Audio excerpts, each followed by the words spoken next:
Ya, kita menggambar grafik fungsi trigonometri. Dalam menggambar grafik fungsi trigonometri, kita buat diagram kartesius. Sumbu X nanti mewakili sudutnya, sumbu W mewakili nilai fungsinya. Terus yang kedua, buat lingkaran di sebelah kiri Y. Yang ketiga, ukur sudut istimewa pada lingkaran menggunakan busur. Tentukan semua letak titik koordinat yang mewakili sudut istimewa dan nilai fungsi trigonometrinya. Terus hubungkan titik-titik yang diperolehnya.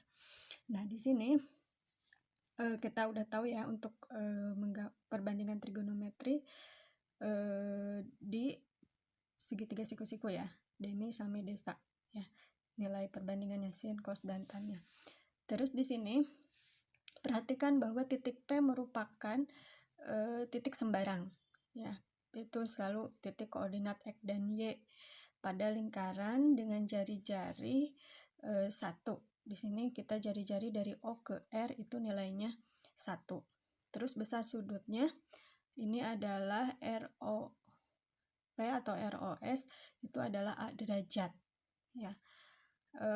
Atau XOS itu A derajat ya. Atau XOP itu A derajat, sama aja ya. Nah, sehingga di sini kita bisa melihat dari segitiga QOV atau ROS ini adalah merupakan segitiga siku-siku, sehingga berlaku untuk perbandingan trigonometri yang ini, demi sampai desa ya, dengan sudut A derajat. Nah, kita buat perbandingannya sekarang. Ini nanti akan menjadi dasar dalam membuat lingkaran satuan. Ya, nah di sini tadi jari-jari OR adalah 1. Untuk sin A, ingat sin itu demi. Sisi depannya adalah P, Q. Kita fokus di segitiga QOP dulu. Ya.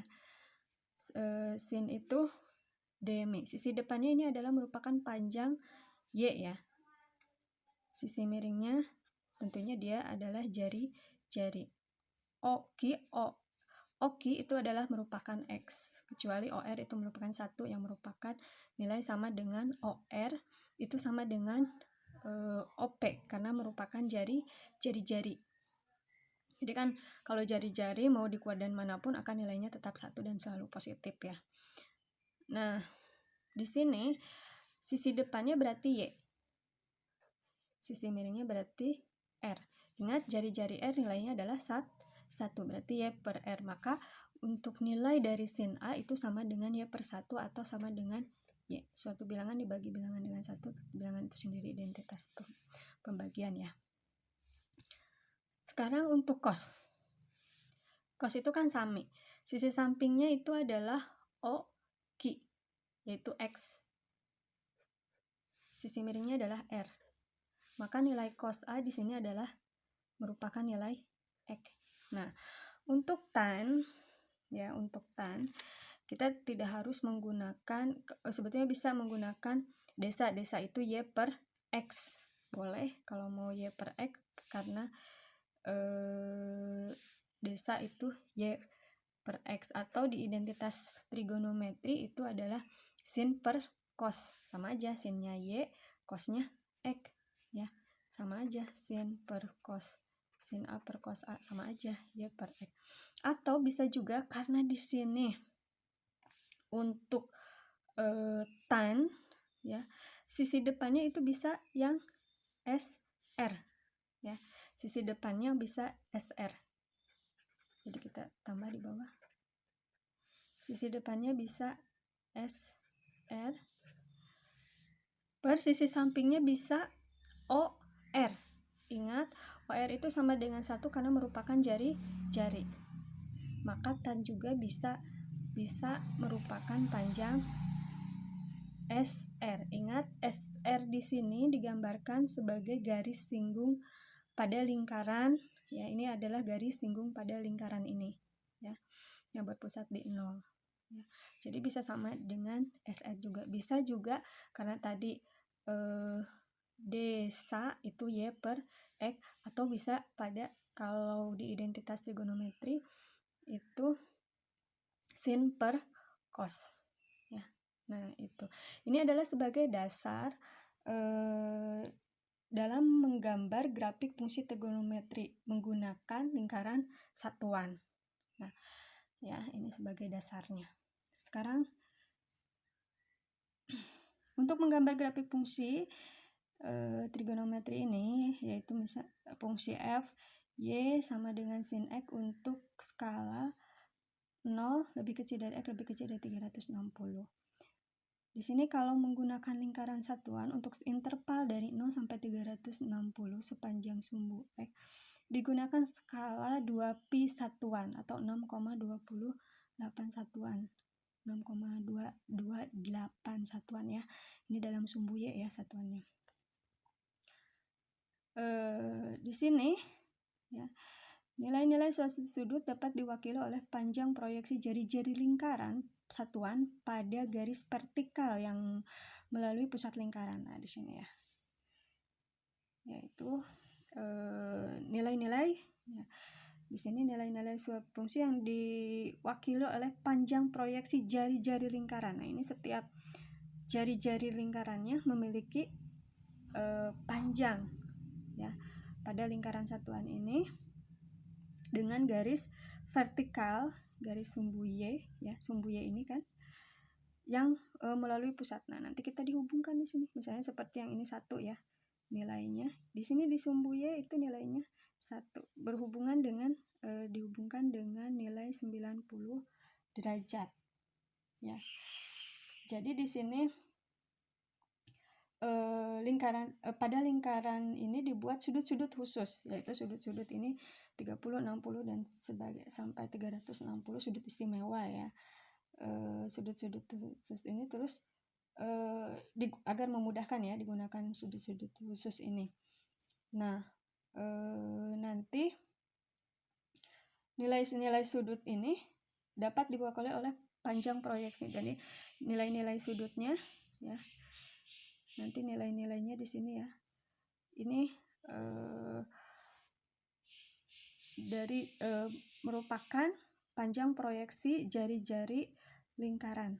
Ya, nah ini jari-jari setiap lingkarannya. Nanti akan dibuat untuk nilai-nilainya ya. Atau kalau misalnya belum begitu paham, Ibu buat di sini kalau untuk ini untuk menggambarnya ya. Nanti kalau dihubungkan ini 45 berarti dihubungkan dengan 45 di sini gitu ya. Kan 45 di sini.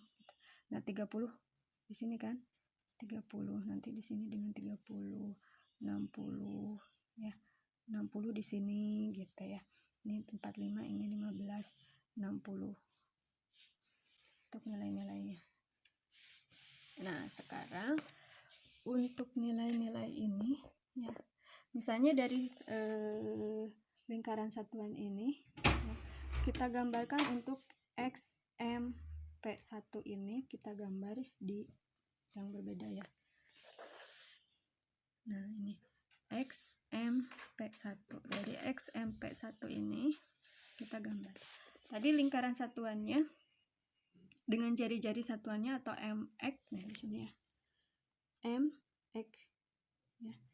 Dari pusat lingkaran dengan pusat kartesiusnya itu di sini karena dia berada pada garis X, Ibu kasih nama X. Jadi panjangnya satu satuan ya. Jari-jarinya 1.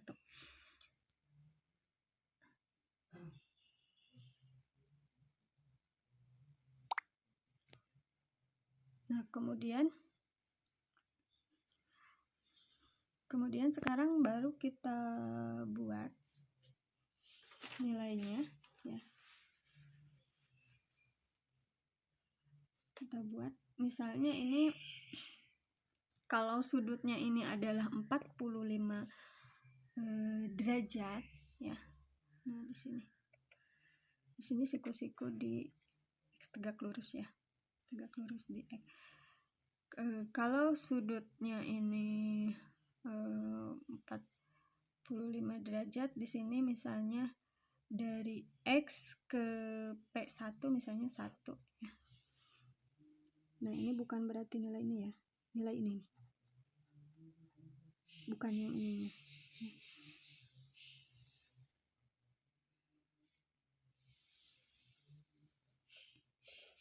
Sini 1.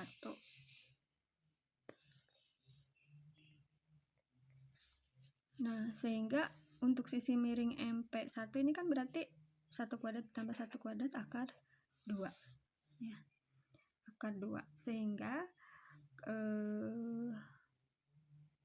untuk nilai sin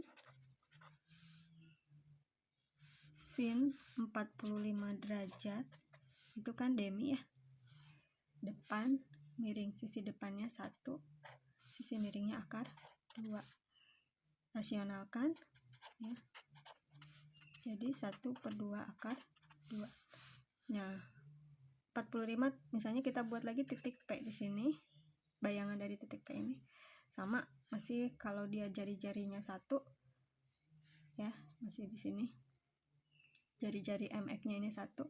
Dari 45 ditambah misalnya 15 derajat dengan menggunakan besi derajat, jadi 60 derajat. Dari sini ke sini itu 60 derajat sudutnya dari segitiganya XMP yang ini ya, XMP aksen. XMP aksen ini sudutnya 60. Berarti kita cari sisi miring ini. Nah, sehingga ya kita hitung aja, karena ini kita buat tegak lurus, garis ini tegak lurus, maka ini siku-siku di sini. Sehingga ini 1 ya. Nah, yang ini sisi miringnya berarti akar 2 ditambah ditambah 1 ya, berarti akar 3. Desa depan samping 1 demi ya, demi depan miring 1 per akar 3 ya, kali rasionalkan jadi 1/3 akar 3 dan seterusnya ya. Jadi untuk nilai-nilainya seperti tadi ya. Nah, ini ya, kalau dibuat satu-satu seperti tadi, ini kan berarti nilai 45 di sini jika diproyeksikan terhadap pada garis vertikal, berarti pada garis Y ya. Jika diproyeksikan, ini nilainya adalah untuk 45 itu tadi setengah akar 2 di sini ya. Di sini. Ini kan dia ini 1. Terus untuk 60 di sini 1/3 akar 3. Ya. Nah, kalau mau dibuat lagi di sini 1 bisa dibuat lagi 60 berarti tambah 30 derajat misalnya. Nah, siku-siku gini. Nah, ya. Kalau tambah lagi misalnya di sini 30 derajat. Ya. 30 derajat. Berarti ini 30 derajat, berarti di sini kalau ditambah lagi 30 derajat, ini tadi akar 3, di sini 1. Maka untuk sin 90 ya. 90 tadi kan 45, 15, 30 siku-siku ya. 90. Maka dari sini dari yang 30 ini ya, demi sisi depannya 1. Sisi miringnya, nah yang ini berarti di sini tinggal dijumlahkan saja. Akar 3 kuadrat ditambah 1 kuadrat. Akar 3 ya. Akar 3 kuadrat ini. Akar 3 kuadrat ditambah 1 akar 3 berarti 3 tambah 1 4.